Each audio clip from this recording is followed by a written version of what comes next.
네, 여기도 이슈 정은정 작가와 함께합니다. 어서 오세요. 네, 안녕하세요. 네, 첫 번째 이슈는요. 예, 병사 월급 200만 원 물 건너 갈까? 네, 궁금한데요. 네, 예, 대통령 선거 중에 귀에 굉장히 선명하게 꽂힌 두 숫자가 있죠. 50조 200만 원. 그렇죠. 예, 코로나19로 인한 자영업자 손실보상 50조 집행을 지금 인수위가 얼버무리고 있잖아요.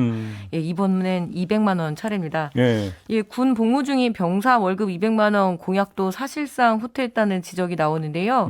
어제 인수위가 밝힌 윤석열 정부 110대 국정과제에서 2025년 그것도 병장 기준으로 병사 봉급 더하기 자산 형성 프로그램으로 월 200만 원을 실현하겠다 이렇게 써 있는데요. 예. 원래 공약은 취임 즉시 200만 원을 병사들에게 주겠다라는 거잖아요. 근데 이것도 또 2025년부터라고 연기가 된 거고요. 네, 대상도 전체가 아닌 병장 기준으로 상향 조정이 된 겁니다. 네, 또 월급만으로는 200만 원을 채우는 것도 아니고 이 자산 형성 프로그램이란 게 병사들이 일정 금액 적금을 부으면 정부가 또 그만큼 보존하는. 그럼 군적금이 있어요. 네. 이자가 꽤 센. 네. 네. 근데 이제 그 정도로 하겠다라고 하는 건데 그러면 또 이제 적금을 부어야 되는 거잖아요, 병사들이. 네, 예, 인수위는 이렇게 후퇴한 이유에 대해서 우선 막대한 재원 마련 문제가 걸리고 또 초급 간부가 병사보다 월급이 더 적은 이 월급 역전 현상 등 부작용에 대한 우려 때문이다라고 하는데 네. 핑계치고는 궁색한 게 이게 대선 과정에서 상대판에서 계속 지적했던 문제거든요. 그래서 그때는 5조 1,000억만 있으면 된다라고 했다가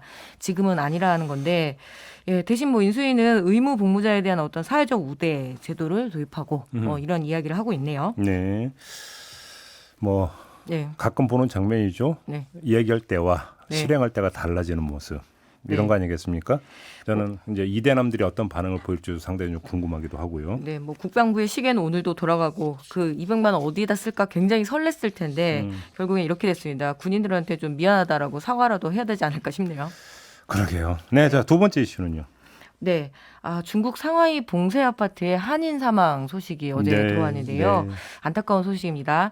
지금 중국이 제로 코로나 정책으로 이렇게 그 아파트를 다 폐쇄, 그러니까 상하이에 특히 그렇잖아요. 그래서 한 달 넘게 봉쇄가 되었는데 이 상하이 주민들은 물론 교민들도 생필품 수급부터 의료 지원 등 기본 생활의 제약을 받으면서 굉장히 어려움을 겪고 있습니다. 네. 예, 그런 소식 꾸준히 들으셨을 텐데요. 근데 이 가운데 어제 이 사망 소식이 들어왔습니다. 어제 3일이었고요. 상하이 한인타운의 한 아파트에서 한국 주재원인 40대 남성이 숨진 채 발견이 되었다고 합니다. 예. 예, 그 아침에 이렇게 코로나19 검사를 받으러 와야 되는데 나오지 않자 이 아파트 관리소에서 찾아가게 돼서 발견이 됐거든요. 고인도 이 회사에 나가지 못하고 자택에 홀로 머물렀다고 하는데요. 네. 또 중국에는 그 전날인 2일에는 상하이의 한 복지 요양시설에서 노인이 사망했다고 해서 이 시신을 이제 이송이라고 하죠. 운구하는 과정에서 살아 있었습니다. 네, 예, 저도 그래서, 봤어요. 예, 그래서 그 장례 업체 직원들이 굉장히 놀라는 장면을 봤는데요. 그만큼 지금 중국의 어떤 취약한 보건의료 체계가 드러납니다. 네. 그래서 어쩔 수 없이 이 의료 붕괴를 막기 위해서 봉쇄를 하는데 결국엔 악순환들이 계속 반복이 된다는 지적이거든요. 근데 이렇게 한국인 희생자까지 나오게 돼서 참으로 안타까운데 지금 상하이 총영사관이 현장 조사에 동참하고 있다고 합니다. 뭐 면밀하게 사망 원인을 밝혀야 되겠지만 언제 끝날지 모르는 이 봉쇄 상황에서 불편도 좀 더 개선이 되어야 될 것 같고요.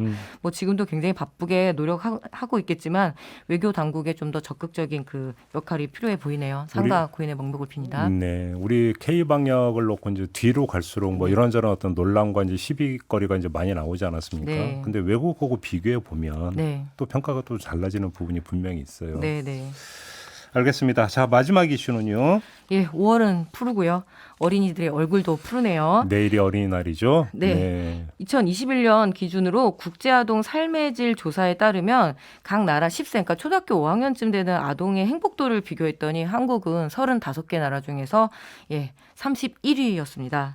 과도한 학습 부담 때문인데요. 뭐 아빠 퇴근 시간하고 뭐 거의 똑같이 뭐 별 보면서 들어오니까. 뭐. 예, 듣자마자 어른으로서 면목이 없네요. 네. 그렇다면 학교에서 이 잠시 주어지는 쉬는 시간은 또 어떻게 이렇게 지켜지고 있을까?